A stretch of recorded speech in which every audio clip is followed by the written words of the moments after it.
ready on the dot. We're going to get started. Welcome back. Welcome me back. I was gone last week. How did Chris do? Is he all right? Yeah? He's a good guy. If you're joining us for the first time this week, welcome. We do this every Tuesday. Thanks to the generosity of Ruth's Chris, the owner, Jeff Helmway's a good friend of ours, and provides all of this, and I provide the teaching, and you provide the butts in the seats. And so it's a good deal. And yes, we don't charge for lunch, but we do take donations, and it all goes to the kitchen staff who fixes this. So give, I always say, give what you think it's worth. And we're in the book of Exodus. We've been going through Exodus. If you are just joining us or you've jumped in kind of midstream, you can see each week we record this session. That's what the little camera right there is for.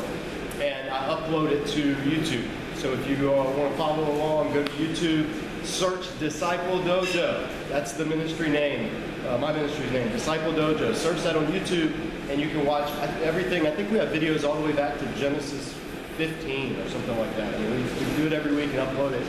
Also, thank you to my good friend Joe Tolley over there. He got me figured out how to get on iTunes. So if you guys are podcasters and you want the iTunes thing, do a search for Disciple Dojo on iTunes. And I'm going to start uploading these audio only on that as well. But I just had Joe on his phone and it is up and available. And previous talks and other series on other Bible stories and Christian dating and weird Old Testament things and end time stuff, all of that kind of stuff is already up on the Disciple Dojo podcast site.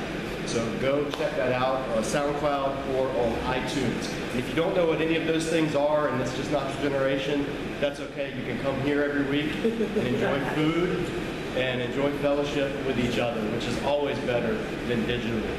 So we're jumping back into Exodus chapter 16. Does anybody remember from 2 weeks ago what Exodus 15 was about? There are occasional pop quizzes here on Tuesday. And people rarely pass them, apparently. Exodus 15. Anybody remember? There was a song. We got one listener over here. About what?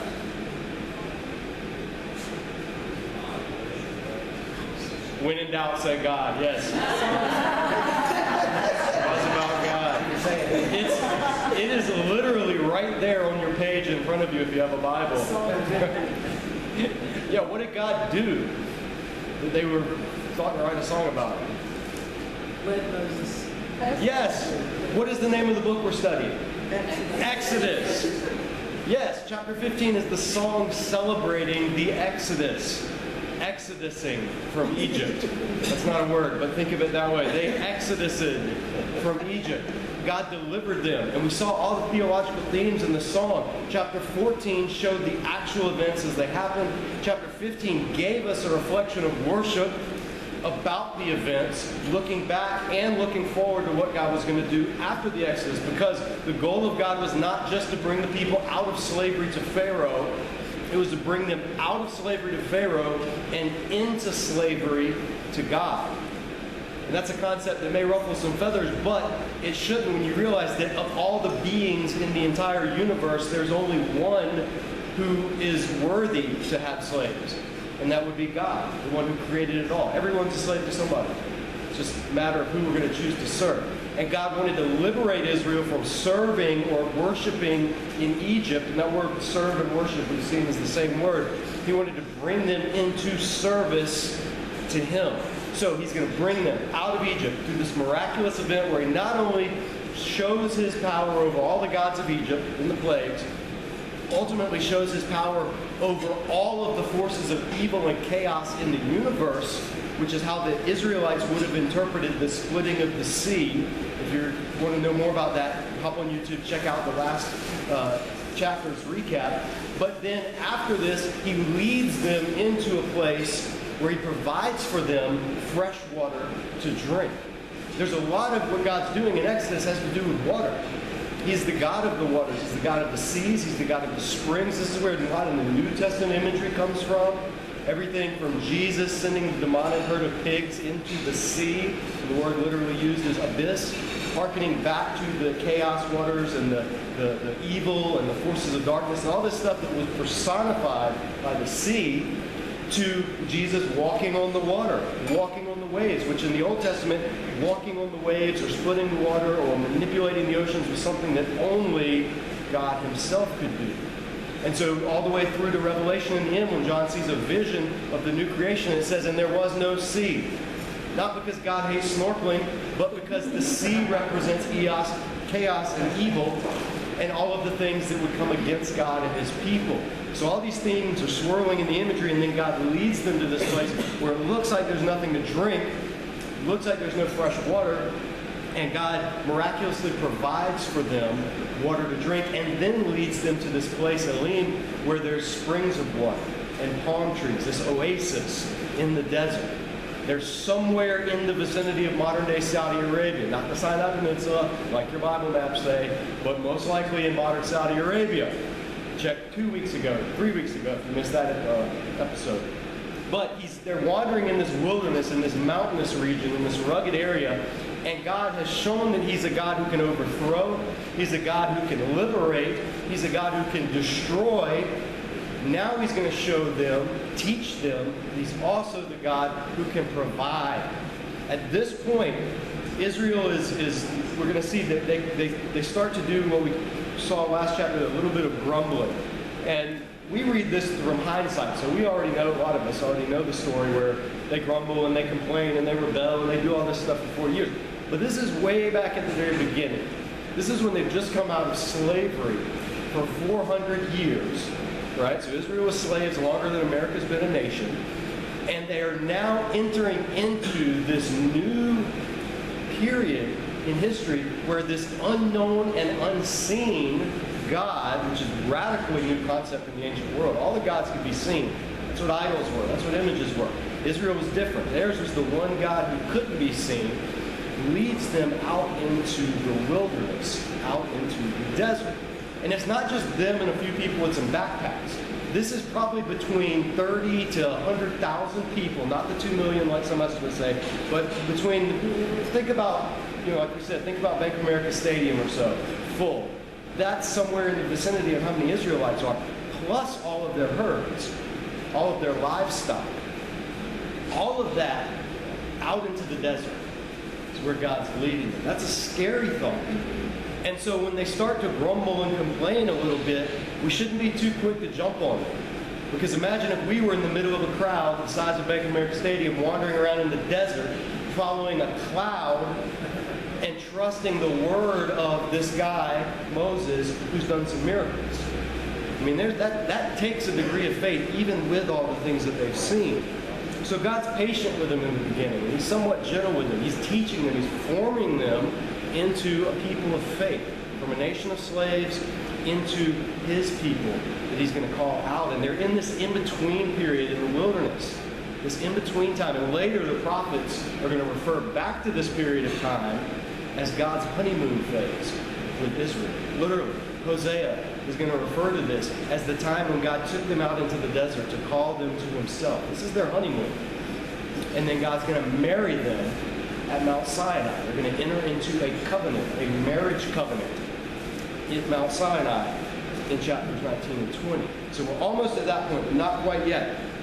Chapter 16, the whole Israelite community set out from Elim and came to the desert of Sin. It's not desert of sin like the word sin, like the English word sin. It's the desert of Sin. It's different Hebrew letters, and it's related to the word Sinai. So there's nothing sinful about this desert. It's just the name of the location. In Hebrew, you'd say the desert of Sin, S-I-Y-N. They came to the desert of Sin, which is between Elim and Sinai, on the 15th day of the second month after they had come out of Egypt. They've been in the desert for a month, at least, at this point. All right? Again, not a day trip. Not like in the movies where it happens all in one go. A month of living in the desert, aimlessly, with no direction. They've got water, they've got provisions, but they're still in the desert. So there's some apprehension on their part, and rightly so. Verse 2, in the desert, the whole community grumbled against Moses and Aaron. The Israelites said to them, "If only we had died by the Lord's hand in Egypt. There we sat around pots of meat and ate all the food we wanted." English says food, NIV says food. The Hebrew word there is lechem, bread. Literally, we sat around pots of meat. We had all the bread we wanted. That's important. God's going to use that in this chapter. "But you brought us out into this desert to starve this entire assembly to death." So that's their charge to Moses. Now they're complaining, and this is an interesting term. This is a side note, but it says the whole community grumbled against it. That word community, edah, is a Hebrew word that's later translated in the Old Testament. When the Old Testament was translated into Greek, which is what Jesus and his apostles read, they used a word to translate this ecclesia, which later became the word church. So this is kind of this is like the Old Testament equivalent of the church. It's not, the church isn't a New Testament thing. It's been around since as long as God's people have. But it's also funny because as long as there's been a church, it's been grumbling. And those of you that work in churches and you know, if you've ever worked in a church or you grew up in one, my dad's a preacher, so I'll give you an inside scoop. Lots of grumbling in churches. Get used to it. And so then they tell Moses the charge. There we sat around, this is in Egypt, in slavery. We sat around pots of meat and ate all the bread we wanted. No, they didn't. They didn't sit around anywhere. They made bricks all day. They engaged in back-breaking labor. They ate whatever they could get. They certainly weren't sitting around feasting. When you're facing uncertainty and fear, and you look back to where you came, no matter how crappy it was where you came from, there's always the temptation to look back longingly. And oh, I used to have it so good. We see this a lot too when people talk about our societies in decline. Remember the good old days. There were no good old days. The good old days were terrible. You know, there were the good old days in America. Which good old days? When my black friends couldn't drink from the same water fountain that I could? When we were driving Native Americans off their land? We were sending people to die in the jungles of Vietnam for no reason? The good old days are never good unless you had it good at the time. And Israel didn't have it good at the time, but they're remembering because their present struggle is so strong and their uncertainty and their fear is so great that it's causing them to retroactively make their previous life a lot better than it was. And it was terrible. But yet that's their complaint against them.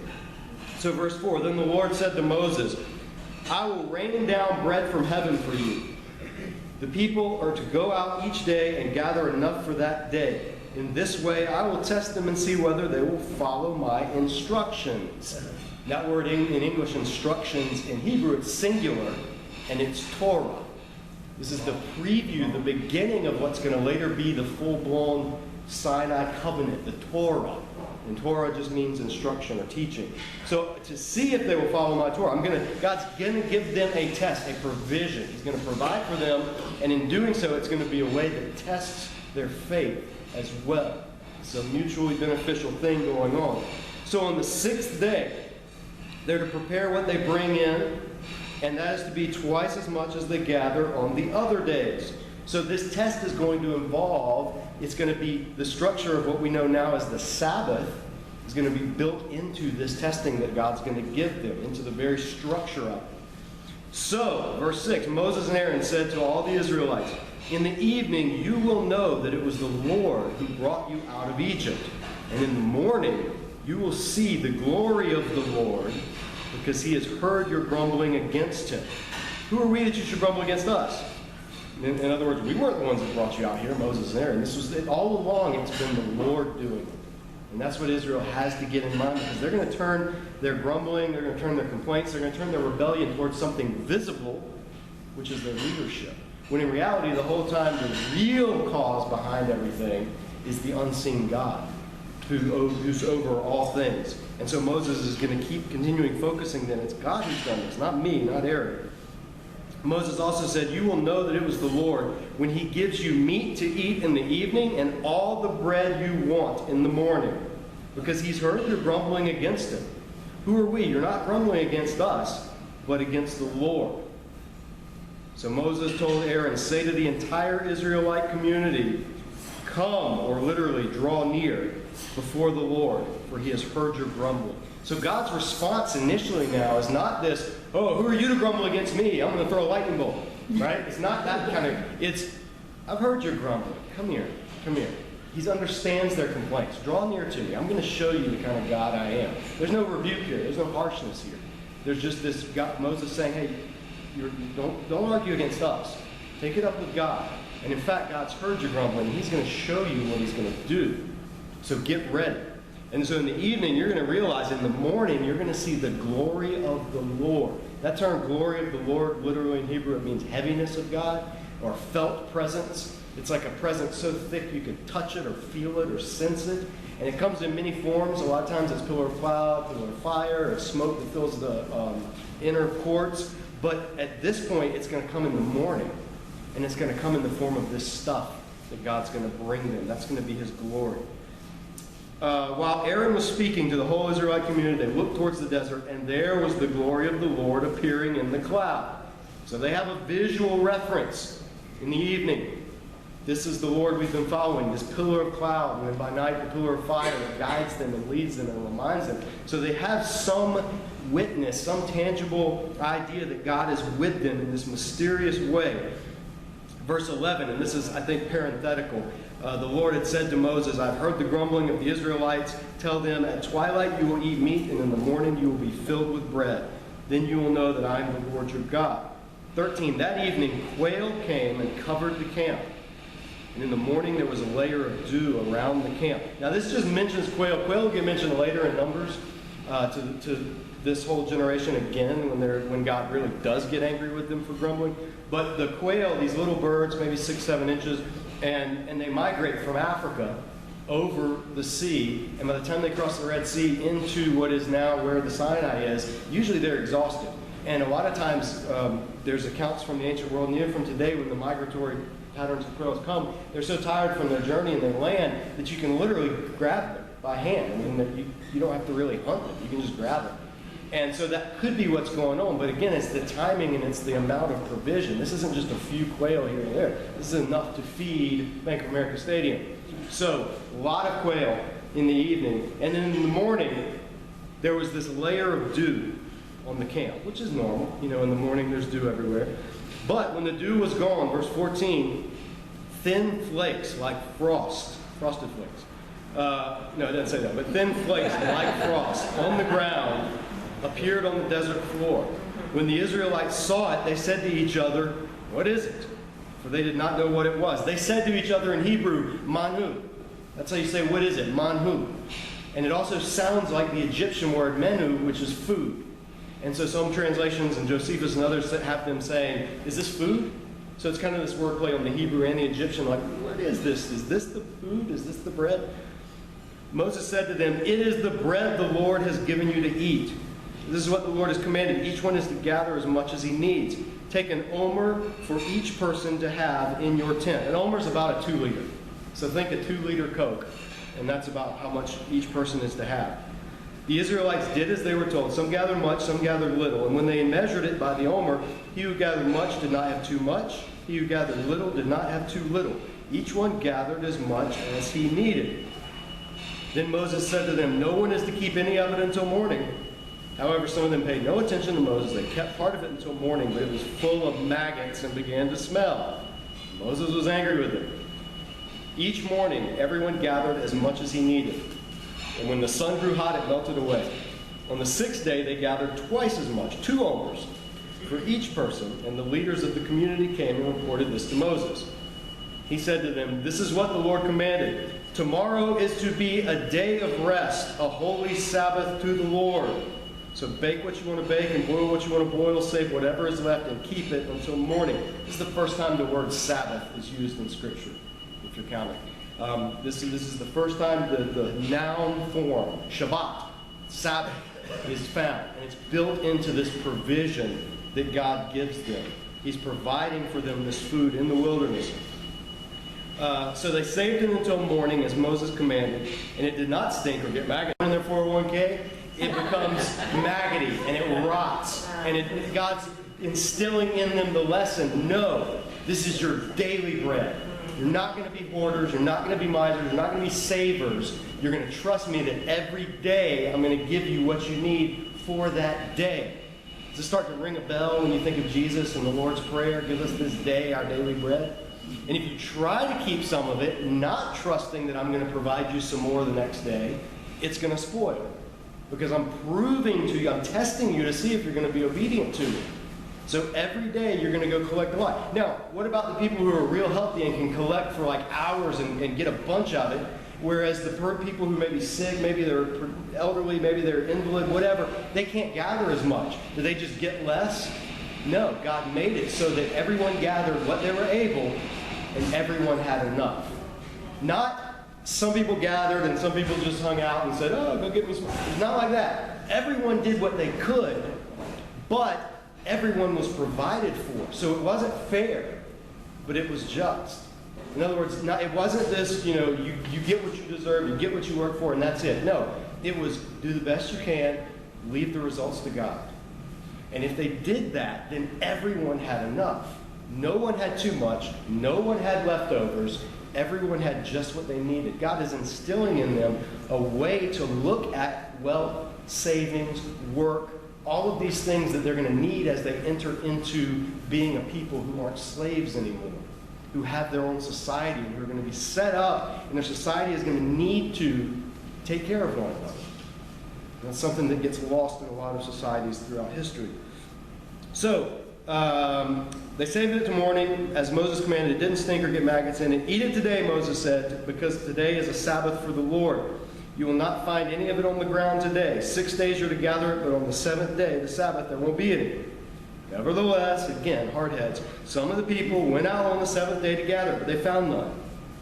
Then the Lord said to Moses, how long will you refuse to keep my commands and my Torah? Bear in mind, the Lord has given you the Sabbath. That's why on the sixth day he gives you bread for 2 days. Everyone is to stay where he is on the seventh day. No one is to go out. So the people rested on the seventh day. So God is introducing this concept formally of the Sabbath.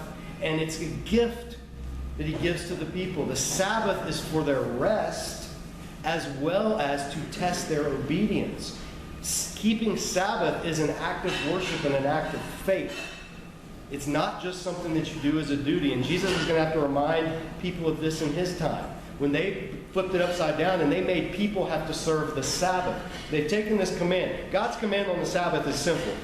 Don't do work. Don't do your job. Don't do what you would normally do to earn your living. All right? That's the essence of the Sabbath command. Take a day off and trust that in those other 6 days, I will have given you enough to compensate for it. All right? That's the heart of the Sabbath. But what it got turned into by tradition, by later Jewish groups, even in Jesus' day, it became this, God says don't work. So let's interpret that exactly to what it means. And they came up with how many steps you could take on the Sabbath, or what you could do. Even today, you go to Israel, don't expect to ride an elevator on the Sabbath, because pushing a button to go to the floor you want is considered a work. So elevators don't run on the Sabbath. So what do you end up having to do? Have to walk up flights of stairs, which is more work.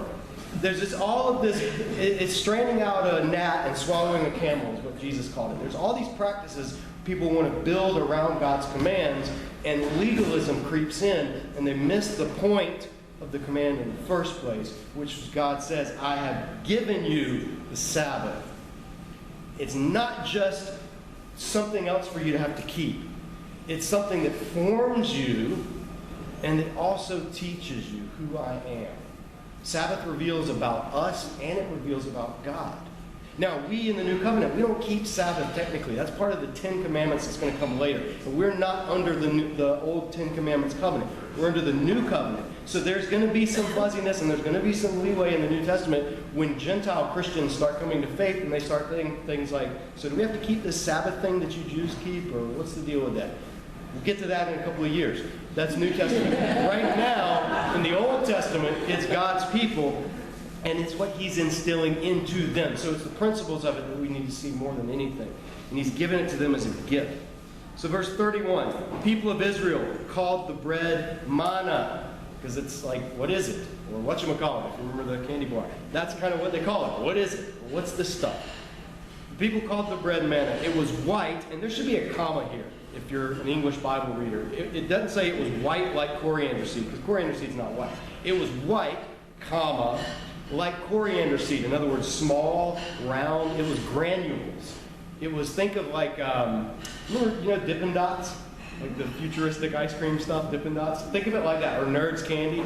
Like that kind of stuff. It was gathered, collected, and then it would be ground up like made into bread, into flour. So it's not like when I was a kid, I thought God just throwing bread on the ground, right? Or these flakes falling on the ground of just this nice baked yeast-filled bread. It wasn't any of that.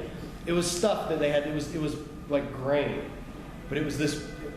They don't know what it is, so they just call it. What is it? They call it manna. Some people have tried to say today in the Sinai area, there's a certain bug that gets on the tamarisk plants, and it punctures the plants, and it draws out their whatever kind of juices or whatever in the plant, and in that process it leaves behind this sweet, like sucrose type residue that's white, and that the Bedouin in the area actually gather and eat that. They bake it into stuff and eat it. So some people say that that's the manna, and they didn't know that at the time, and so they just called it that. Maybe, but remember, Bank of America Stadium, all right? They're not just pulling residue off a few plants and existing on that. There's enough for each person to have a 2-liter of this stuff every day and 2 on Saturday. So this is far beyond what bugs make on plants out in that area. This is a supernatural provision by God. So Moses said to Aaron, the people called the Israel called the bread manna. It was white, like coriander seed, and tasted like wafers made with honey. So it was sweet. It was really good. Moses said, "This is what the Lord has commanded. Take an omer, a 2-liter, of manna, and keep it for the generations to come, so that they can see the bread I gave you to eat in the desert when I brought you out of Egypt." So Moses said to Aaron, "Take a jar and put an omer of manna in it, then place it before the Lord to be kept for generations to come." As the Lord commanded Moses, Aaron put the manna in front of the testimony. That's the Ark of the Covenant, and we haven't been introduced to that yet because it hasn't been made yet. That'll come later in the book, but this is kind of a jumping forward and letting you know eventually what happened to this stuff.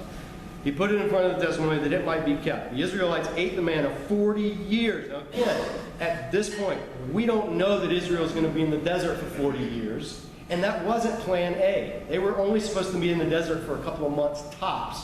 Then they were going to go in and take the land. The 40 years thing comes in the book of Numbers, chapter 14, when Israel decides, "You don't really like this plan, God. We're going to do it our way." And so that's when the 40 years spent. The plan all along was not for them to spend 40 years in the desert. All right, that comes later. Until they came to the land that was settled. They ate manna until they reached the border of Canaan. And then, if you're wondering, an omer is 1/10 of an ephah. So there you go. So think of 10 2-liters, and that's an ephah. So later when you read the Bible and it says take an ephah of fine flour, that's a lot. Okay, we're going to stop there. 2 minutes left. So the point of it, the main thrust of it, this is where God is going to start introducing his people slowly with the concept of holiness. Holiness is going to be what defines the rest of the book of Exodus. Holiness is going to be what defines the rest of the Old Testament. God has called his people to be a holy people. What does holy mean? Does it mean you don't dance, you don't smoke, you don't drink? No, it doesn't mean any of that. What it means is you are to be separate. You are to be different. However, that holiness is going to come in the midst of all of these surrounding nations. He's not going to call his people to cocoon themselves off. He's going to call them to be different in the midst of everyone else. Jesus will say, be like leaven, or like yeast that works its way through the dough. Or like a mustard seed that starts out really tiny and then it grows and all the birds of the air come and nest in it. It's this lived out holiness that God's going to instill in his people. Differentness, separateness. There's to be something about them that's different from the Egyptians, from the Canaanites, from the Babylonians, from everybody else. And in the New Testament, the New Testament authors are going to use that same command to holiness that God gives to Israel, and they're going to say, we are to be that as well under the new covenant. So it won't come from which days we observe, what kind of clothes we wear, what kind of food we eat, but it's going to come from something much deeper, from an inward transformation.